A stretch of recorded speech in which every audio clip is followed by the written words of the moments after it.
que no se ven necesariamente en los exámenes. Hay veces, por ejemplo, infertilidad. A veces, por ejemplo, como digo, problemas que no hay diabetes, no hay hipertensión. Entonces, si consideramos que la obesidad es un problema médico per se, es donde tenemos que entender que este paciente quizás no sea el día de hoy tratamiento quirúrgico, pero puede ser un buen candidato a tener un seguimiento en el largo plazo y muchas veces, dependiendo de la edad y la cronicidad de este problema, tomar decisiones a eso. Yo creo que el paciente tiene que estar informado y entender, y muchos pacientes metabólicamente sanos o con enfermedad preclínica, digamos, como ahora están tratando de proponerlo, buscan una opción eficiente, ya sea con medicación o ya sea con cirugía, por justamente problemas mecánicos, dolores de cadera, dolores de rodilla y sobre todo esto, que tenga un impacto en su vida diaria y en su calidad de vida.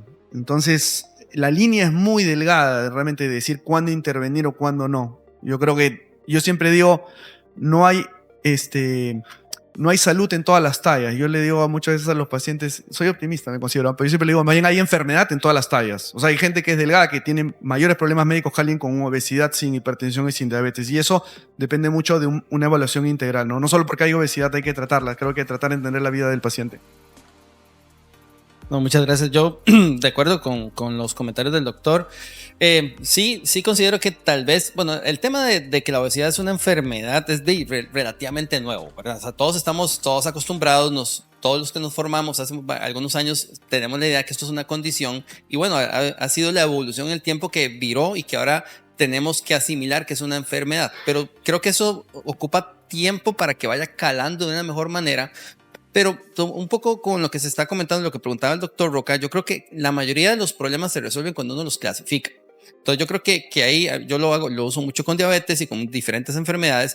Si nosotros tenemos un paciente que se considera que es un obeso sano, tal vez lo que nos falta es hacer escrutinar un poco más y quien nos ayuda con eso son las diferentes clasificaciones. Yo por eso lo comentaba y lo puse en una de los slides. Yo uso mucho Edmonton porque con eso yo puedo visualizar los diferentes ámbitos porque como lo decía el doctor, está la parte de artrosis que nosotros muchas veces la obviamos, pero si ya la tenemos enfocada de que bueno, uno de los criterios es funcionalidad en Edmonton, la parte psicológica y la parte metabólica, nosotros ya vamos más ordenados en buscar qué es lo que tiene este paciente y nos vamos a dar cuenta que más frecuente a que no, el paciente sí tiene algo que lo saca de ser un paciente que consideramos un paciente que convive con obesidad sano, porque no, o sea, la parte funcional y la otra que es muy prevalente, pero que nosotros creo que no lo acreditamos como se debería, es la parte emocional y es un factor, o sea, un paciente puede ser un Edmonton 1 solo por el tema emocional.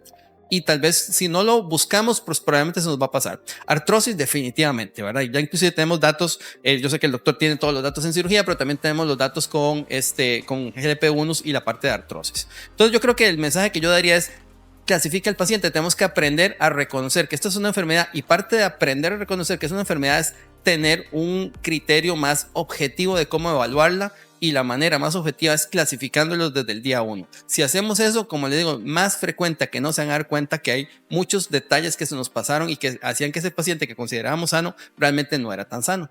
Entonces sería como mi mayor recomendación. Para ser corto, el primer punto creo que es prevención primaria. Entonces hablaba de estadios. ¿Por qué tengo que pasar de un estadio 0 a 1 a 2? Tengo que quedarme en 0.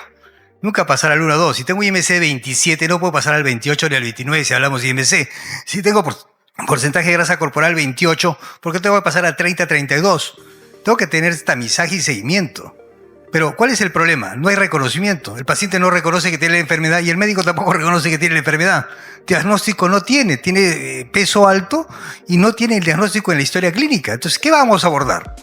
Llegamos al bariátrico con IMC 35-40 ya tardíamente.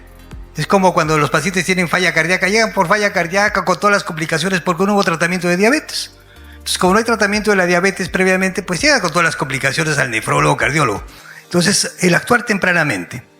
Segundo punto creo que es primero las costumbres y tradiciones de nuestra población. Hay un problema con la costumbre y las tradiciones. La comida, la forma de ser, la vida de cada uno. Pero el otro gran problema son las creencias. Pues, las creencias son desde las redes sociales hasta el momento de cada día. Entonces, en ese contexto nos movemos, la cultura. Entonces, por eso es tan difícil abordar. Las escuelas probablemente sean la respuesta. Si yo tengo que abordarlo, abordaría de las escuelas. Y desde las escuelas de medicina y las escuelas de abordar. Yo tendría que abordar ahí. Entonces ahí hacer como le digo, oye, si tu niño está con sobrepeso, pues nada, ¿a quién le intervienes? ¿Al papá? Yo lo mando a vacacional. ¿Y para qué lo mando a vacacional? No, lo mando a hacer ejercicio, a abordar la comida y lo mando nuevamente al colegio cuando llegue al año nuevamente con un peso mejor. Pero eso se llama intervención. Entonces, estamos hablando de intervención farmacológica y quirúrgica. ¿Y qué pasó con la intervención no farmacológica? Él habla de intervención no farmacológica, que es justamente estilo de vida, ejercicio y toda esa condición donde hay que trabajar ¿con quién? Con las nutricionistas. Pero como siempre nos ha hablado, doctor, las nutricionistas hay que conversar con la nutricionista que tenga entrenamiento en el problema metabólico y peso, porque no todas tienen tampoco entrenamiento de peso y metabolismo, y ese es un punto crítico también que hay que conversar. Muchas gracias, doctor Manrique. Otra consulta, doctores, para ambos. En obesidad genética, por ejemplo, un síndrome Prader-Willi, donde tienen múltiples comorbilidades y quizás donde la cirugía no sea la solución a largo plazo. ¿Qué opinan de estos tipos de pacientes? Bueno, si quiere arranco yo. Sí, efectivamente es una población es una población que es pequeña, pero que está ahí y que realmente se asocia con comorbilidades inclusive de maneras más tempranas.